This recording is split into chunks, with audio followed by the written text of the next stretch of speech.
This week we're focusing on the hero's internal journey, or how the hero learns to live a better worldview story.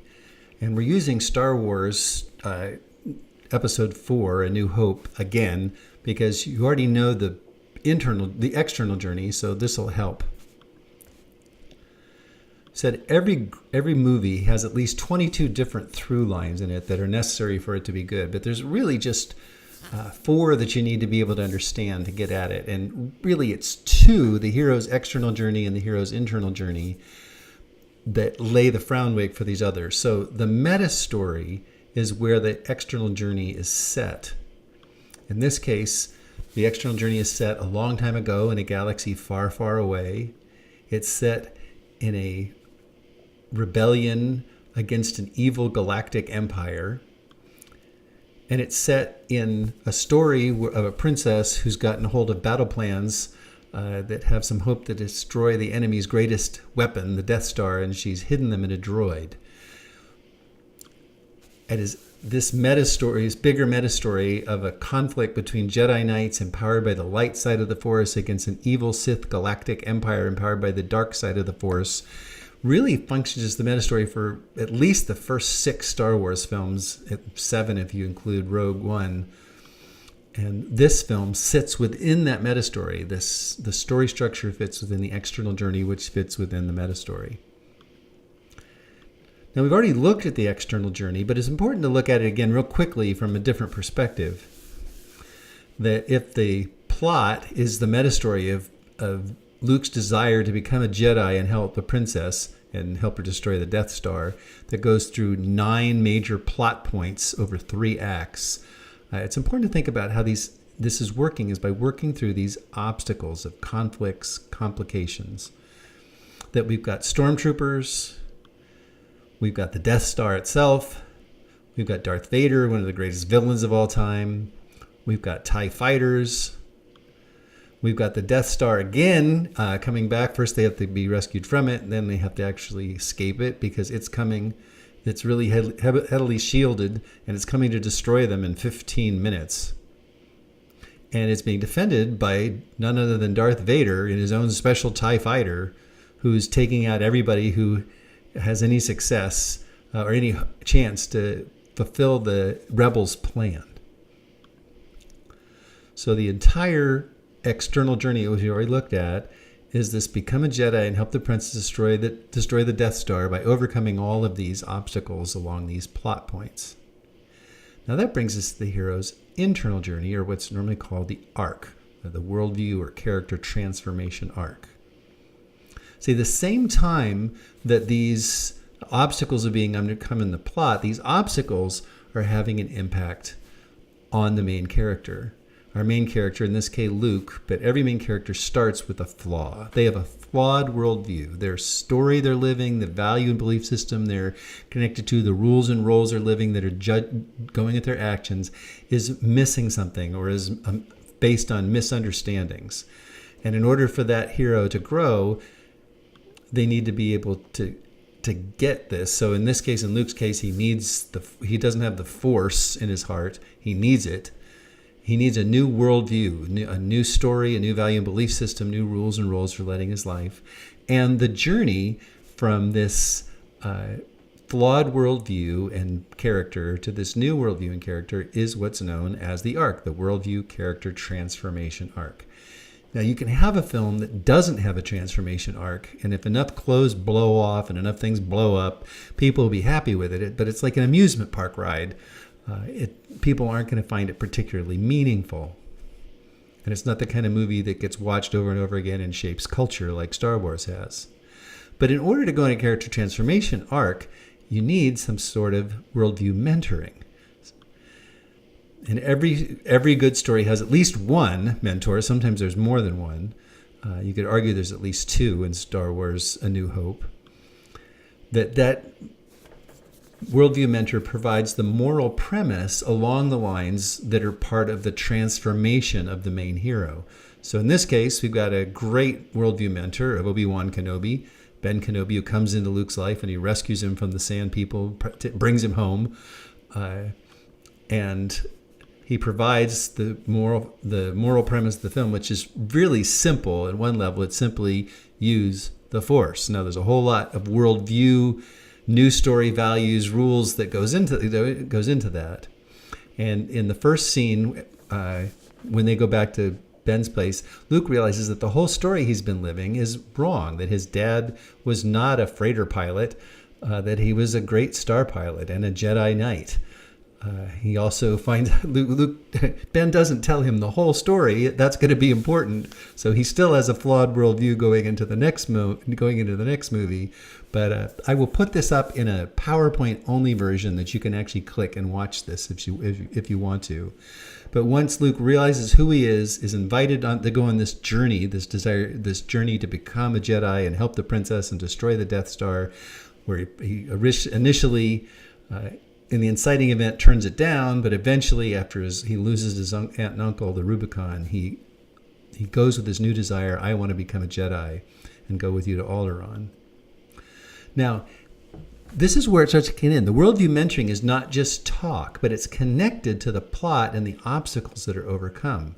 The first obstacle that they face are stormtroopers, right as they get to Mos Eisley. And lo and behold, Luke learns that Obi-Wan begins mentoring him in how you can actually use the Force in real life, where he's able to overcome the resistance of the stormtroopers by using the Force. Once again, you can click the scene if you want to look at it in the PowerPoint version. Now, here's the key thing. The mentors overcome the stormtroopers, but now the hero is beginning to change. He's still watching passively the Force being used by his mentor, but his worldview is starting to change. The next thing Ben actually brings an obstacle up in Luke's life, where he brings this little remote control droid in that starts zapping him, and he has to learn how to use the lightsaber. And he begins to take Luke into this bigger world where he actually begins to have some understanding of what the Force is like. And you can see this mentoring if you want to click this in the PowerPoint version. But once again, he's able to at least slightly overcome the remote. And that begins to change him even more. He's slightly involved in using the Force. Now they're captured by the Death Star at the midpoint when they show up, and Alderaan has been blown to pieces.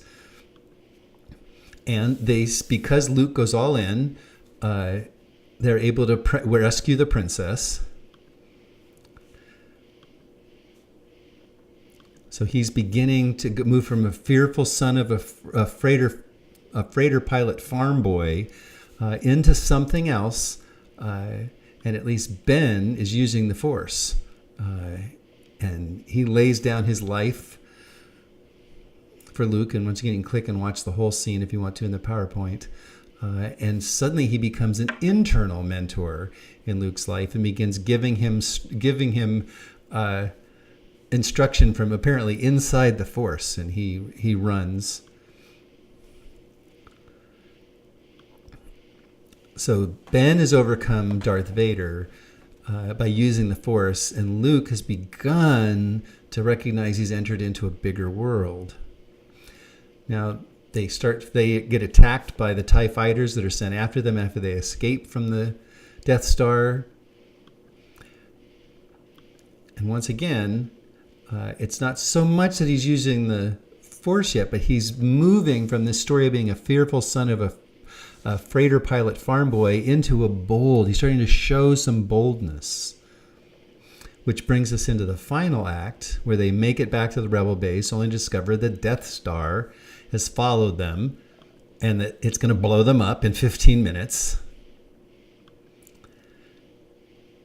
There's just the smallest little hope given through the plans that have become through the droids, and that's that they shoot torpedoes down this tiny little hole. So they go off to fight the great battle against the Death Star, which is very well defended. And once again, if you want to watch it in the PowerPoint version of this, which is PowerPoint, you can click here, and you can watch the entire scene again. But the key thing I want you to see is that what happens in the critical moment when he's going down the canyon, getting ready to take the shot with Darth Vader on his tail, the crux of the matter, the crux of this final battle. this is when the moral premise comes into play, where the moral premise used the Force, and here's spoken again by his worldview mentor, this time kind of literally from out of the Force, but we'll show you how sometimes it's done figuratively. And that is the key moment. This worldview statement touches Luke's heart, and he turns off the targeting computer, and the Force is now in his heart, and his transformation is completed. That's when he's moved from a fearful son of a freighter pilot farm boy into a bold, powerful son of a Jedi Knight. And that worldview transformation leads to him to be able to take the shot using the Force now, which leads to the worldview application. And that shot, that worldview application of his transformation of the worldview statement, you can follow all that, leads to him to be able to overcome the Death Star and the time lock and Darth Vader and blow up the Death Star and have a big party. Which I always wondered why Chewie doesn't get a medal. But there's one other thing I want you to note, and that is that this entire thing works out in a way that it's not just Luke that's being transformed, that Han is being transformed as well. Luke would not have gotten off his shot, would not have been able to defeat Darth Vader without Han's help. Han changing his mind, turning his back on being totally self-centered, being all about money. So he's on a transformation journey as well. He's acting heroically as well. And every good film has all the characters be transformed some way or another. And some of you wondered whether Leia was the hero. Some people would argue that she's kind of a second worldview mentor to Luke in this sense. At least in terms of the boldness part of his journey. Now, it's also important to remember that not every movie has only 9 worldview points. So sometimes this is a multiple stage things where there's more than one crux. So sometimes after you've got all the way through the first crux and the first resolution, then, oh my gosh, it's not really the end. There's a final battle and a second crux and a final resolution. And so the worldview statement and the worldview transformation, the worldview application normally happens multiple times or with multiple characters. And we'll see that in one of the movies we're going to watch this week.